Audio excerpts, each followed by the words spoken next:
Before we begin, I'd like to acknowledge the traditional custodians of the lands we're joining from today. I'm joining from Lisarow on the lands of the Darkinjung people. And I am joining from the lands of the Nyungbul people of the Bundjalung Nation. We pay our respects to elders past and present and extend that respect to all Aboriginal and Torres Strait Islander peoples here today. We acknowledge their deep and ongoing connection to land, waters, language and culture, and recognise that sovereignty was never ceded. This always was and always will be Aboriginal land.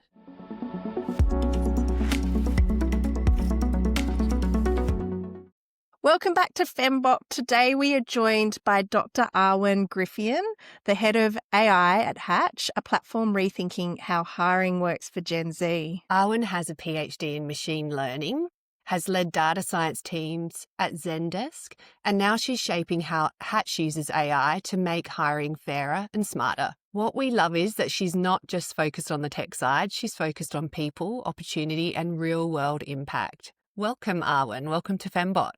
Thank you for having me. Thanks for being here. Let's start with your story.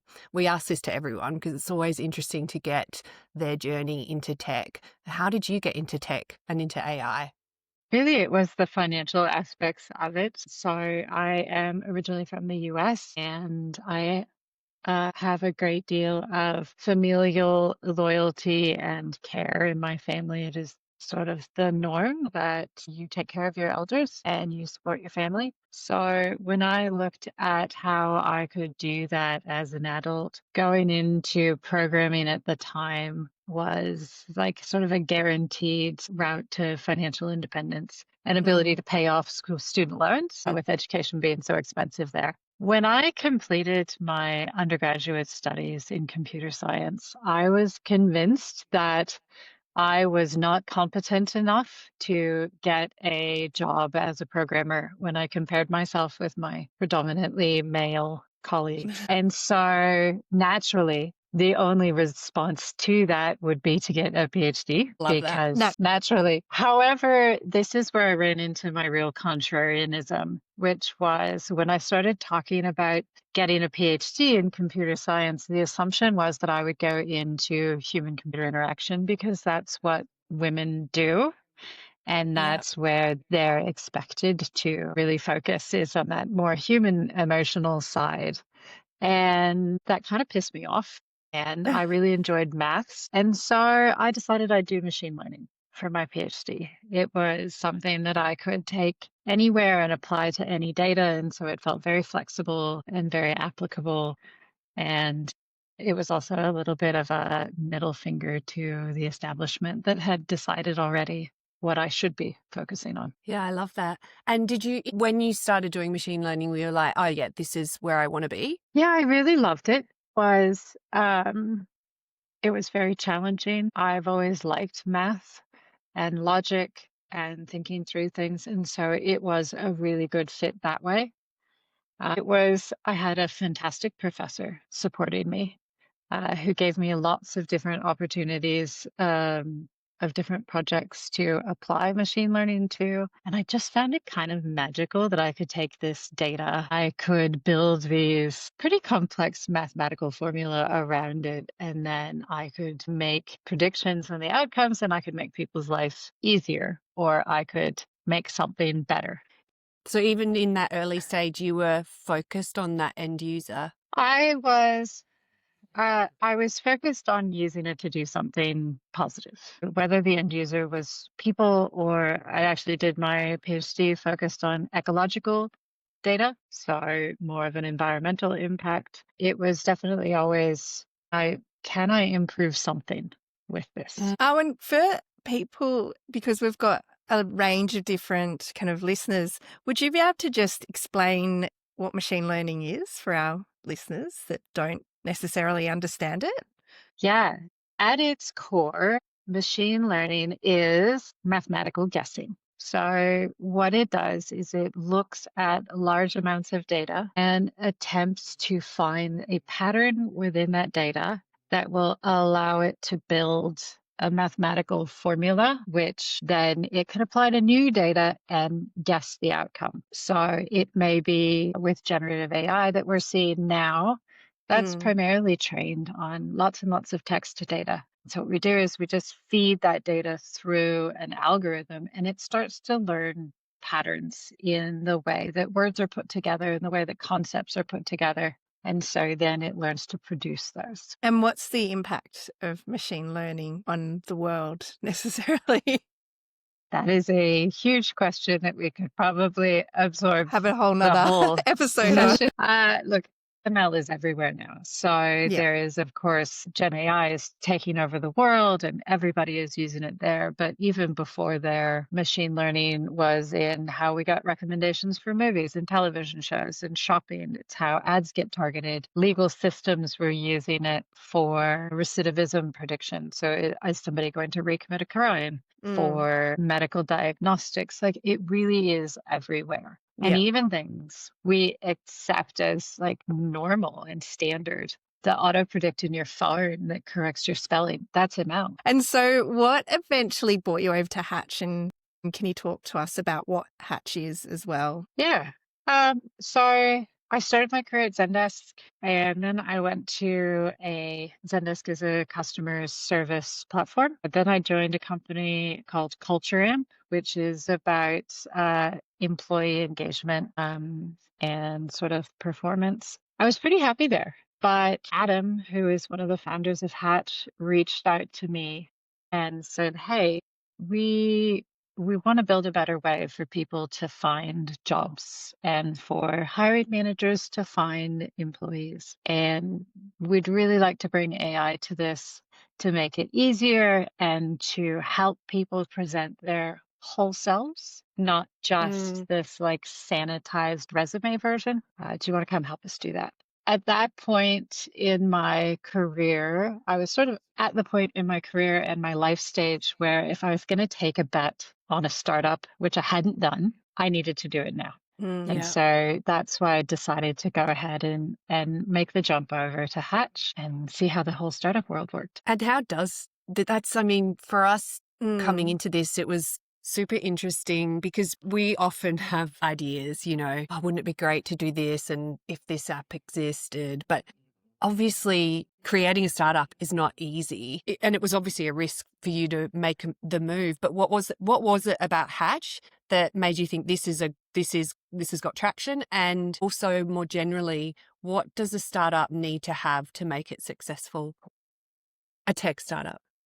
What brought me to Hatch specifically really was the founders. Yeah. So Adam and Chaz are genuinely lovely human beings. Adam is extremely passionate, and they both had a bit of a what is the word I'm looking for? History of successful startups. Already, Adam was one of the founders of The Iconic, and Chaz was one of the founders of Zip here in Australia. So, like, they were successful. So I had that trust in them. Yeah. As far as being successful, I'm not sure yet, right? We haven't broken that through that barrier of like, we are the hot next startup and we're really like have nailed it everywhere. So far what I've observed is we have to be willing to take risks. We have to pivot. We have to find the balance between deep investment in our product and getting to market quickly. And when you're building at Hatch, you've got a lot of decisions to make about which AI tools and approaches to actually trust. How do you make those calls? Because there's a lot, obviously, out there at the moment, and more every day. No, so yeah, there are. For me, tools that we adopt is really important. So I like to look at the actual companies that we're using. Now, there are compromises that I am willing to make and compromises that I am not willing to make. Making decisions on the technology and providers to trust when integrating AI into Hatch is difficult, and it does involve some compromise. So I have personal standards of things that I will and will not do with AI that has led to the career choices I've made. But I also hold providers to a higher standard. Now, just because a provider has been selected during the sort of quick and dirty scoping out of a project or trying to build that initial offering doesn't mean that that would be a provider or a technology that I would use forever for like a long-term partnership. Mm-hmm. So that's one thing. Look at how the technology is trained. If, as I am, you're using a provider of an LLM or generative AI, look at how they're training their models. Are they following copyright laws? Are they supporting their trainers appropriately with psychological support, debriefing if they're doing any sort of safety training of the model? Are they paying their trainers fair living wages? Are they hiring people in countries that have good workplace protection laws? So those are some of the things that are really critical for me. Yeah. And yeah, you're speaking, I mean, it's a huge conversation at the moment. You're speaking to ethics and what's ethical and what's not ethical. What advice would you give to others that are in your position and on how to kind of frame those decisions and where do they look under the hood, to make sure that it is ethical? Unfortunately, that's a lot harder than it should be because a lot of the larger companies do keep that quite tightly under wraps and proprietary. One of the things that has come out in the last few years, though, is some really good investigative journalism where people have uncovered some unfortunate practices. And these larger companies have been then forced to actually address that and take a better approach to it. I would say, read their disclosures. So the T's and C's are really important.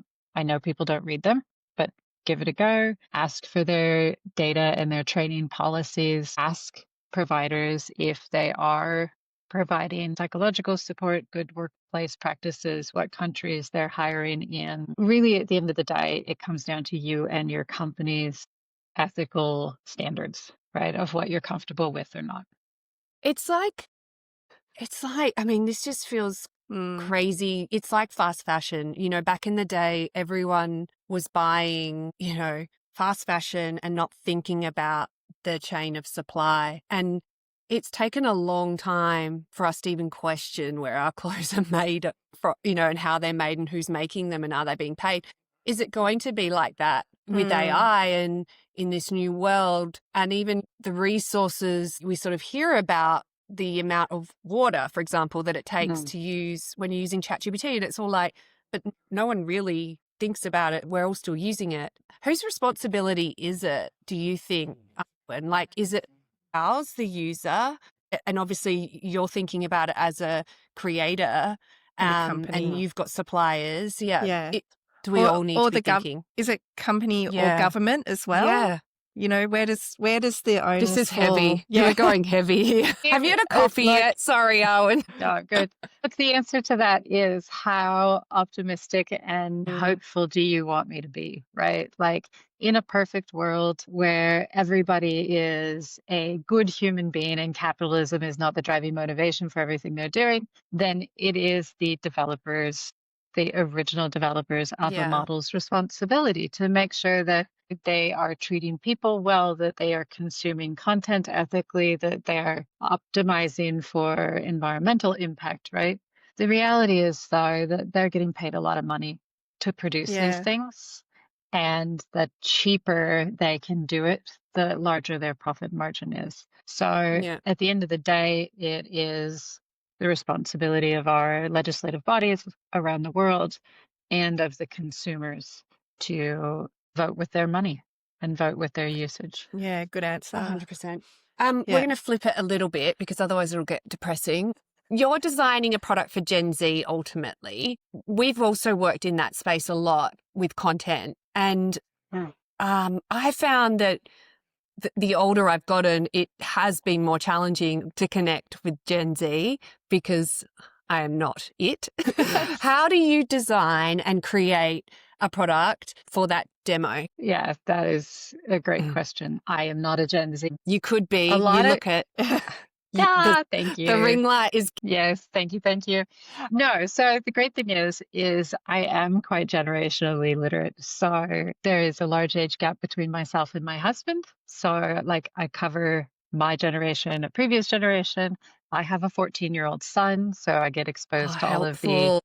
Very yep, helpful. all of the alpha generation. I also am an avid gamer and doom scroller of TikTok. So by consuming all of this, like I stay pretty up to date with a lot of things. Yeah. Really, when it comes down to it, you just have to talk to your customers and ask them Mm. questions like, what is it that you really want? What is it that you're looking for? You can only guess so much. Having, we do have Gen Z employees at Hatch on hand, which is fantastic for getting that Mm. immediate input, but it's guesswork, right? Anytime you're trying to reach outside of your own experience, that's the best you can do. What's been the main difference with Gen Z when they're looking for work? Mm. Or when you're, obviously you're creating a platform for employment to help them find work. What's different about them than, say, Yeah. to us? That was kind of my question as well. And what's the thinking behind, going after that Gen Z audience for Hatch as well? I think one of the things that really stands out to me when looking at our Gen Z audience is they are more dedicated to bringing their whole self to the workplace,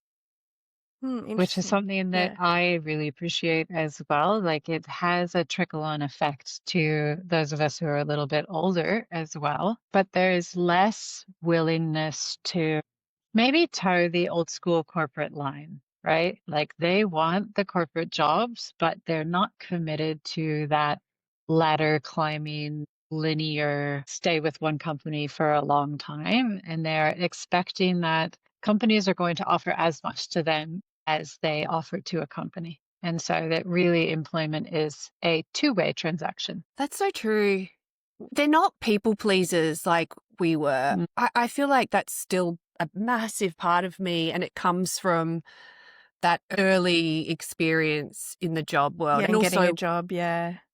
You had to yeah, you had to and work long hours, you had to go, mm, you had to do whatever was asked of you to get, to get into the workforce essentially. I mean, that's a really clear positive shift, right? Yeah. What's your take on that kind of new approach to work? The pros and cons of having that new approach to work in Gen Z, and you're dealing with Gen Z daily. I think one of the big pros is if people are feeling comfortable bringing their entire selves into the workplace, Mm. you're getting a lot more value add from that person into your teams, right? So they're not just coming to do a task, but they're also bringing a culture, they're forming that tight knit network, and it's really amplifying everybody that they're working with. The con would probably be it can cause some unrest with older, more traditional teams. Mm. Like it can be difficult if you're mostly boomer, elder millennial sort of team and you bring in somebody who is unapologetically themselves and not willing Yeah. to like follow the Interesting. old rules. That can be a little bit challenging and has to be negotiated. But I think the benefits far outweigh any negatives. and so how does Hatch work? How does Hatch transform this process? So for Hatch, we're really focusing on the sort of early career Gen Z, right? Fresh out of school or maybe a year or two into their jobs. So they don't necessarily have, like, I'm sure your resumes, like mine, have quite a long set of demonstration of your skills and, Mm. successes in your progress. They don't have that. With Hatch, what we do is we let them add all of that into their profile and we say, hey, your volunteering at the local community center actually has a lot of applicable skills. And we can extract and infer that and present that to employers as demonstrable evidence that you have a capability. And we can help Mm. you frame that in a way that more traditional hiring managers or recruiting processes can really understand and buy into. And I think that's really important, even for people who aren't early career, but maybe you've taken a gap to care for your children. or have been a caregiver for your family, you can put that into Hatch and we will extract really important competencies because that's not a gap in your career. It's just an acquisition of different skills. Absolutely. Yeah, that's incredible. On that, AI is, I mean, it's been criticized for reinforcing bias as well. So, how do you make sure Hatch avoids those traps, especially with the younger generation, and actually builds more fairness into hiring? So I just want to be very clear. There's always going to be bias when we're using Yeah. AI in any situation. There is no way to completely remove that. Machine learning, AI, it really is a bias magnifier Mm, because it's distilling down these patterns that it sees. yeah. The patterns that it's getting are from the internet, and we all know how good of a place the internet is.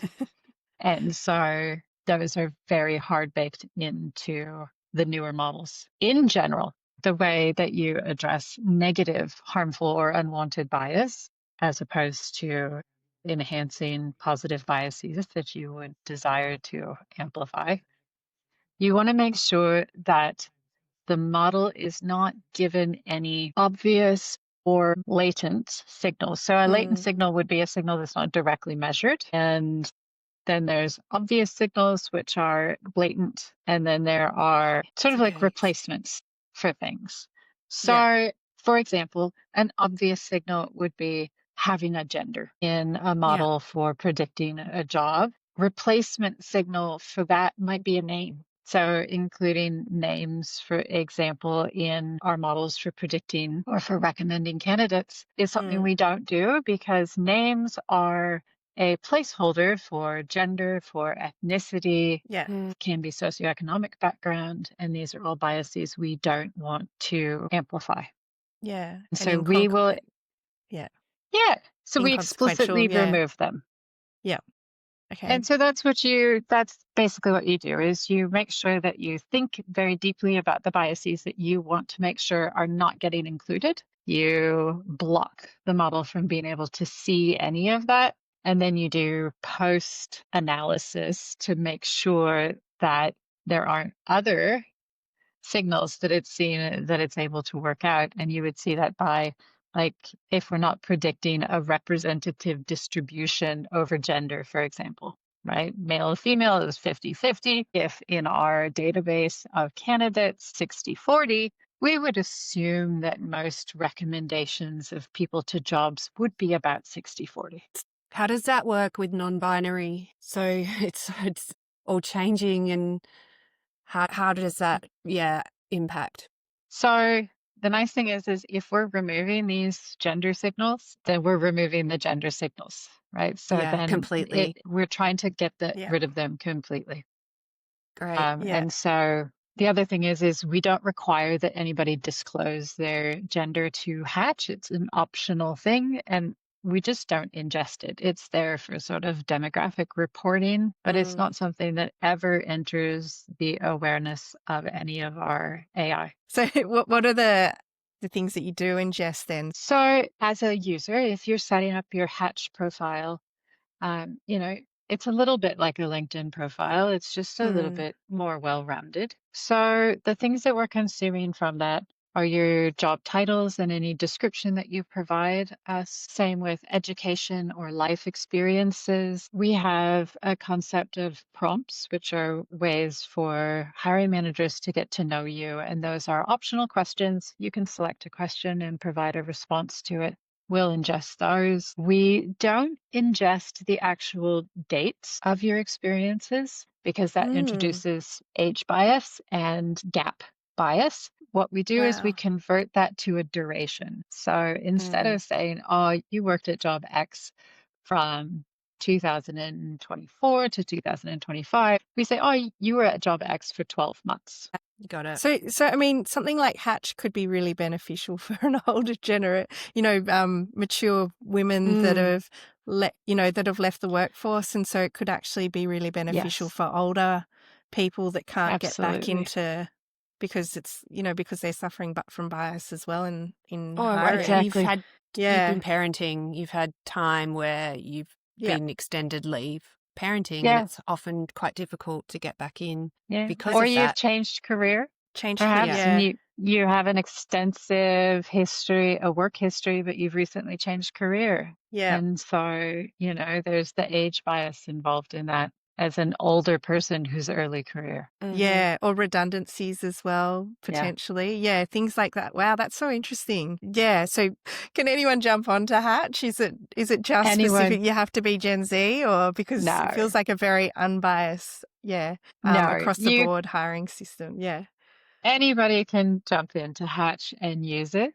Mm. The areas that the Gen Z-ness come into effect is we do tend to focus on earlier career jobs as Yep. far as the jobs that we're sharing, although companies can post any level of job that they want, and the tone. So we do use generative AI at Hatch, and one of the things that we do is instruct it to speak, so to speak, in a way that's more familiar and comfortable. It's a little bit more casual, it's more positive, it's less buzzwordy. So it's more Gen Z friendly. Yeah, awesome. Well, you're a gamer, which I love, and you're also a parent. So I feel like you are the perfect person to vent my concerns to.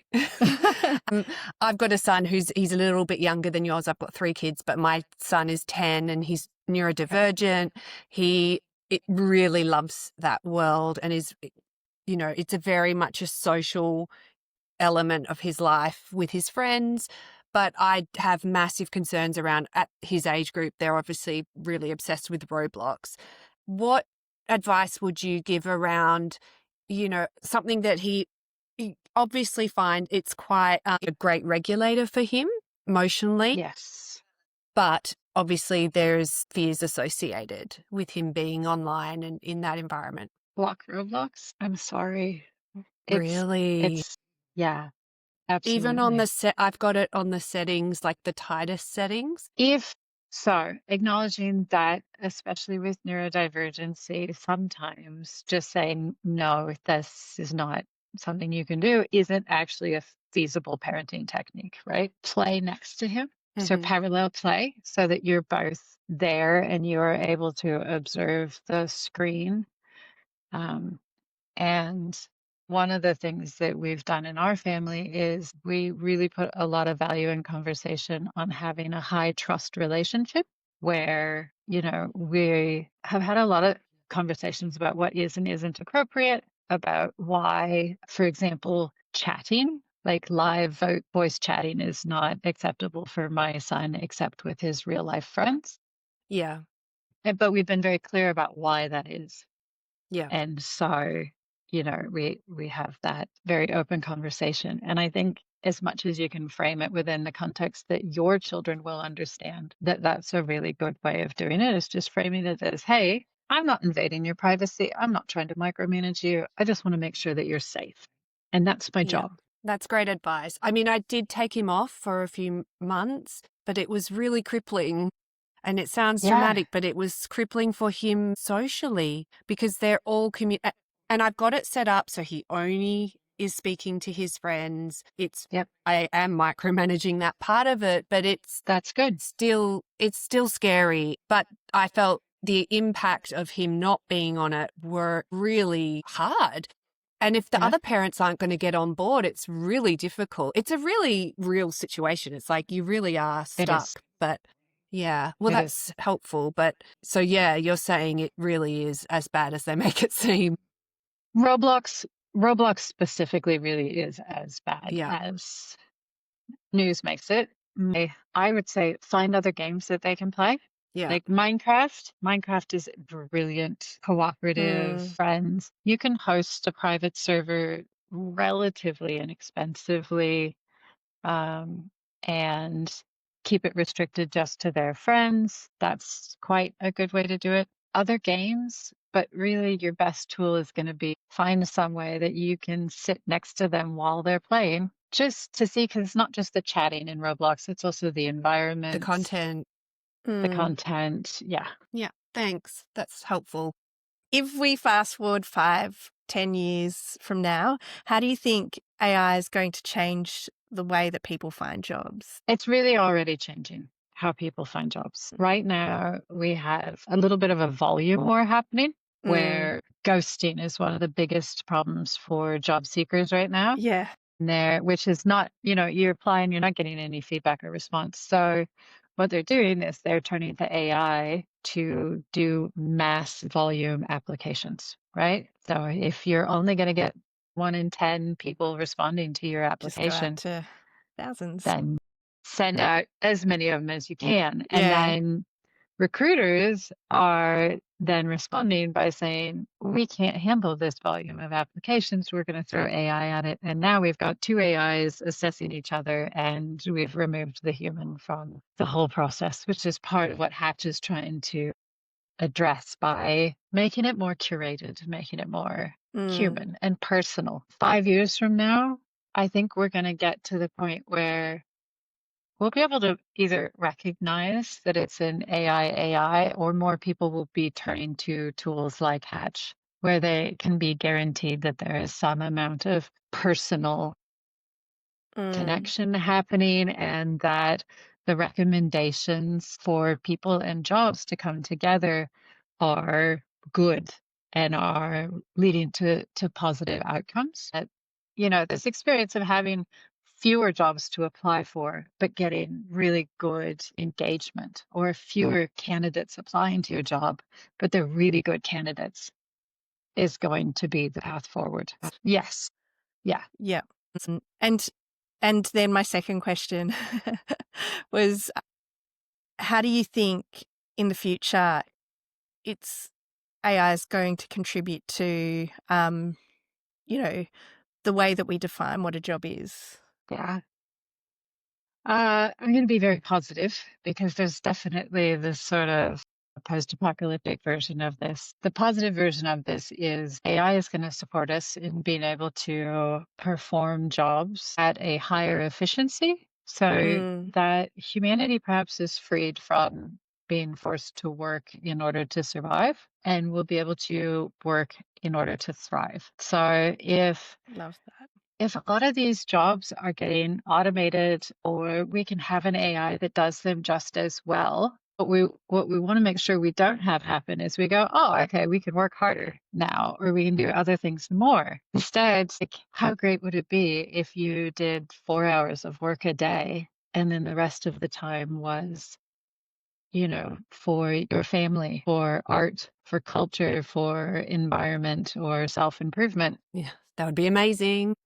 It would be great, right? Like, this is the knowledge workers revolution, that what is the industrial revolution, that was the automation revolution in industry, right? So now it's trickled down to us, and it's our jobs now, and we're facing the same adjustment process that farmers and miners and factory workers all faced when their jobs became less physical and more supervisory. That's a There's really great way to definitely put going it. to be some picketing. I'm sure. Yeah, it's a lot harder to strike block a bot, though. Yeah. In a different way. Yeah. And I'd love to just finally bring it back to where we sort of started. You were a young woman going into computer science and machine learning. What advice would you give for those Gen Z women, I guess particularly, who are interested in going that direction, but it's a different world now? One, you are so much better than you give yourself credit for, and don't listen to the men around you, because they're very loud and they're very convincing. I think it's still a valid and valuable career to pursue, but I think that taking it to the next step and getting more deeply into the research and the applications rather than coding, for example. When I went to university, being able to code was the thing that guaranteed you a job. Now it's going to be, how do you think critically and break problems down really well for your coding AI to produce the output you need? How do you test? How do you ensure that it's robust and safe? How do you check that it's not producing these biases that it's learned? Don't abandon computer science and programming, because there's this whole other thing we can talk about later, which is the AI implosion, which is just that the models are getting dumber the more they train on their own content. And so we are still going to need people doing the fundamental work, maybe just fewer of them. Arwen, thank you so much for chatting with us. I feel like we could talk about a million different topics and chat for another, I don't know, few hours. But thank you so much for being part of our podcast. It's been an absolute pleasure talking with you. It's been so much fun. We're excited to hire some Gen Zs from Hatch. Yeah, absolutely. How can we find Hatch? Is it an app that we download and as employers? No, so it is a website. It Right. will operate both mobile or on your laptop. And you just go to hatch.team and you can set up an account as a private individual or as a company looking to share your job or source the best new talent in the market. And I think you'll find it's a really good experience. Amazing. Well, thank you. Thanks so much for joining us. Thank you for having me. Have a lovely weekend. You too. You too. So that's it for this episode of Femmebot, the podcast powering women in tech. If you liked what you heard, hit subscribe and share.